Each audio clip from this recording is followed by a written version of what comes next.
নমস্কার, আপনারা দেখছেন সংকেত মিডিয়া, সোজা কথা সহজভাবে। নমস্কার, শুভ সকাল। আজ ঈশ্বর কথা 108তম পর্বে শ্রী শ্রী কথামৃত থেকে পাঠ। তব কথামৃতং তপ্ত জীবনং কবিভিরীতং কলমশাপহং শ্রবণমঙ্গলম শ্রীমদাততং ভুবি গিনন্তি যে ভুরিদা জনা। ওম স্থাপকায় চ ধর্মস্য সর্বধর্মস্বরূপিণে অবতার বরিষ্ঠায় রামকৃষ্ণায় তে নমঃ। দক্ষিণেশ্বর মন্দিরে বলরাম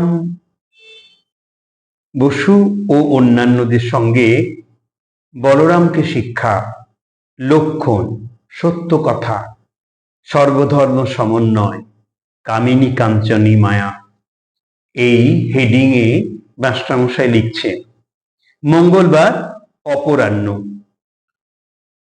24শে অক্টোবর বেলা 3টে-4টে হইবে।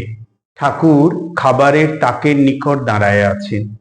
বলরাম ও মাস্টার কলিকাতা হইতে এক গাড়িতে আসিয়াছেন এবং প্রণাম করিতেছেন। প্রণাম করিয়া বসিলে ঠাকুর হাসিতে হাসিতে বলিলেন, তাকের উপরে খাবার নিতে গেছিলাম, খাবারে হাত দিয়েছি, এমন সময় টিকটিকি পড়েছে, আর অমনি ছেড়ে দিয়েছি। সকলের হাস্য। শ্রীরামকৃষ্ণ, হ্যাঁ গো, ওসব মানতে হয়। এই দেখো না, রাখালের অসুখ, আমারও হাত পা কামড়াচ্ছে। হলো কি জানো, আমি সকালে বিছানা থেকে উঠবার সময় রাখাল আসছে মনে করে অমুকের মুখ দেখে ফেলেছি। সকলের হাস্য। হ্যাঁ গো, লক্ষণ দেখতে হয়। সেদিন নরেন্দ্র এক কানা ছেলে এনেছিল, তার বন্ধু। চক্ষুটা সব কানা নয়, যা হোক। আমি ভাবলুম এবার কি ঘটল। আর একজন আসে, আমি তার জিনিস খেতে পারি নে। সে অফিসে কর্ম করে, তার 20 টাকা মাইনে, আর 20 টাকা কি মিথ্যা বলে বিল লিখিয়ে পায়। মিথ্যা কথা কয় বলে সে এলে বড় কথা কই না, হয়তো 2-4 দিন অফিসে গেল না, এইখানে পড়ে রইল। কি জানো, মতলব যে যদি কারুকে বলে কয়ে তাহলে অন্য জায়গায় কর্ম কাজ হয়। বলরামের বংশ পরম বৈষ্ণব বংশ। বলরামের পিতা বৃদ্ধ হইয়াছেন, পরম বৈষ্ণব। মাথায় শিখা, গলায় তুলসীর মালা, আর হস্তে সর্বদাই হরিনামের মালা জপ করিতেছেন। ইহাদের উড়িষ্যায় অনেক জমিদারি আছে আর কোঠারে। শ্রী বৃন্দাবনে ও অন্যান্য অনেক স্থানে শ্রী শ্রী রাধাকৃষ্ণ বিগ্রহের সেবা আছে ও অতিথিশালা আছে। বলরাম বাবু নতুন আসিয়াছেন। ঠাকুর গল্পচ্ছলে তাহাকে নানা উপদেশ দিতেছেন। শ্রীরামকৃষ্ণ, সেদিন অমুক এসেছিল, শুনেছি নাকি ওই কালো বউটার গোলাম। ঈশ্বরকে কেন দর্শন হয় না? কামিনী কাঞ্চন মাঝে আড়াল হয়ে রয়েছে বললে। আর তোমার সম্মুখে কি করে সেদিন ও কথাটা বললে যে? আমার বাবার কাছের একজন পরমহংস এসেছিলেন, বাবা তাকে কুকরো রেঁধে খাওয়ালেন। বলরামের হাস্য। আমার অবস্থা এখন মাছের ঝোল মার প্রসাদ হলে একটু খেতে পারি, মার প্রসাদ মাংস এখন পারি না, তবে আঙুলে করে একটু চাখি, পাছে মার রাগ হয়। সকলের হাস্য। পূর্ব কথা, বর্ধমান পথে দেশযাত্রা, নকুর আচার্যের গান শ্রবণ। আচ্ছা, আমার কি অবস্থা হলো বলো দেখি। ও দেশে যাচ্ছি বর্ধমান থেকে নেমে, আমি গরুর গাড়িতে বসে, এমন সময় ঝড় বৃষ্টি। আবার গাড়ির সঙ্গে কোত্থেকে লোক এসে জুটল। আমার সঙ্গে লোকেরা বললে এরা ডাকাত। আমি তখন ঈশ্বরের নাম করতে লাগলাম, কিন্তু কখন রাম রাম বলছি, কখনো কালী কালী, কখনো হনুমান হনুমান, সব রকমই বলছি। একই রকম বলো দেখি।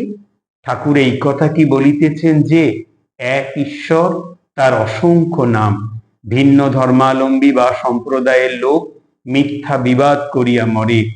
শ্রীরামকৃষ্ণ বলরামের প্রতি কামিনী কাঞ্চনী মায়া, ওর ভিতর অনেক দিন থাকলে হুঁশ চলে যায়, মনে হয় বেশ আছি। ম্যাথর গুয়ের ভাত ভার বয়, বইতে বইতে আর ঘেন্না থাকে না। ঈশ্বরের নাম গুণকীর্তন করা অভ্যাস করলেই ক্রমে ভক্তি হয়। মাস্টারের প্রতি ওতে লজ্জা করতে নেই, লজ্জা ঘৃণা ভয় তিন থাকতে নয়।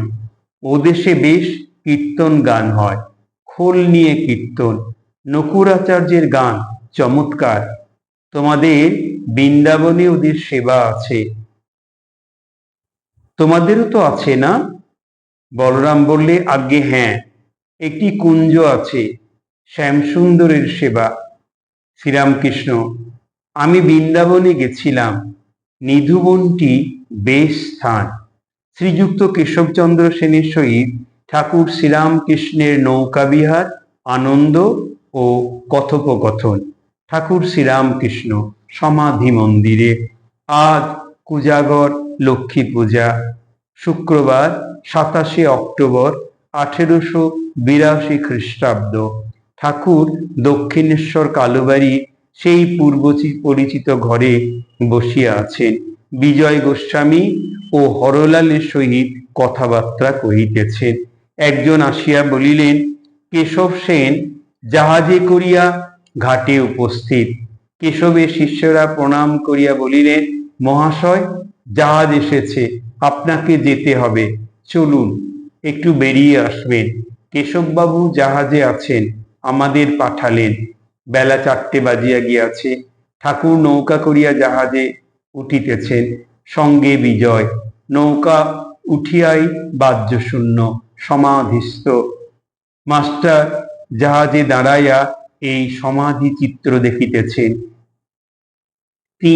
তিনি বেলা 3টার সময় কেশবের জাহাজে চড়িয়া কলিকাতা হইতে আসিয়াছেন। বড় সাধ দেখিবেন ঠাকুর ও কেশবের মিলন ও তাহাদের আনন্দ, শুনিবেন তাহাদের কথাবার্তা। কেশব তাহার সাধু চরিত্রে ও বক্তৃতা বলে মাস্টারের ন্যায় অনেক বঙ্গীয় যুবকের মন হরণ করিয়াছে। অনেকেই তাহাকে পরম আত্মীয় বোধে হৃদয়ের ভালোবাসা দিয়াছে। আর কি হয়েছে, আরো অনেক কথা, দারুণ প্রসঙ্গ এটা।